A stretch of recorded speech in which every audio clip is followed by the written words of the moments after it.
Salut, on arrive déjà au deuxième chapitre. Donc là, on a vu les appuis, la base. J'espère que vous avez pris le temps de les travailler.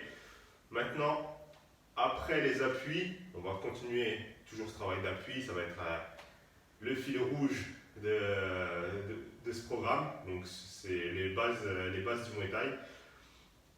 Donc le fil rouge de ce programme, ça va être les appuis. Et on va travailler aujourd'hui le blocage des jambes, le blocage des attaques en jambes. D'accord? Donc en Muay Thai, on vient bloquer les attaques en jambes avec nos tibias.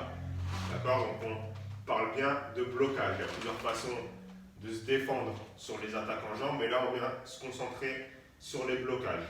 Donc pour le blocage, première chose, c'est de rester bien ancré au sol. Parce que là, si on arrive face à un adversaire qui vient taper très fort, il se peut que si je sois sur la pointe de pied ou mal positionné, je sois emporté par la puissance du coup de mon adversaire. Donc là, pour éviter de se faire emporter par la puissance du coup de son adversaire, il faut s'ancrer au sol. Première chose, on garde le pied d'appui à plat, complètement à plat, et on essaye de descendre plus ou moins le centre de gravité. Plus le centre de gravité va être haut, plus on va tanguer. Si là je descends sur le centre de gravité, hop, si je descends mon centre de gravité, je suis bien ancré au sol. D'accord? Donc là c'est la première des choses. Je viens m'ancrer au sol, pied bien à plat, et là vous avez vu, si je lève mon genou, je suis bien stable. Si je suis ici, hop, si je ne fais pas d'action, c'est un peu plus compliqué de garder l'équilibre. Donc on s'ancre au sol avec le pied d'appui. Là j'imagine que je viens bloquer la jambe gauche de mon adversaire. Donc avec ma jambe droite, je viens mettre l'opposition, le genou vers l'extérieur. Vous voyez, je mets le genou vers l'extérieur, c'est pas mon corps qui se dirige, parce que là si l'adversaire il feinte et il vient avec une droite, si je suis ici, je prends la droite ou la gauche là dans la nuque, je suis mal. Donc je reste toujours face à mon adversaire. Je vous rappelle, les hanches, les épaules dirigées vers l'adversaire, et on fait le blocage avec le genou qui vient vers l'extérieur. On ouvre l'adducteur, on tire sur l'adducteur, on ramène le genou bien haut, et là, plusieurs choses. Soit je suis décontracté, je contracte la cuisse, mais le bas de la jambe décontracté, le jambier, le mollet décontracté, soit je vais en opposition un peu plus vers l'avant, donc là je sors la hanche, je vais en opposition et je reste dur sur le blocage. Deux façons de faire, soit en étant relâché, en absorbant, soit en allant en opposition et en étant dur sur le blocage. Ok? Donc là, les deux façons de faire, vous pouvez varier les deux, à vous de trouver celle qui vous correspond le mieux. Deuxième chose, super importante, après les appuis, c'est la surface avec laquelle on vient bloquer. Pour être efficace, pour éviter que l'adversaire vienne trop envoyer les jambes, trop taper, que ce soit sur les blocages de low kick, blocage de middle, on essaye de venir bloquer avec la surface la plus haute de son tibia, là en dessous du genou.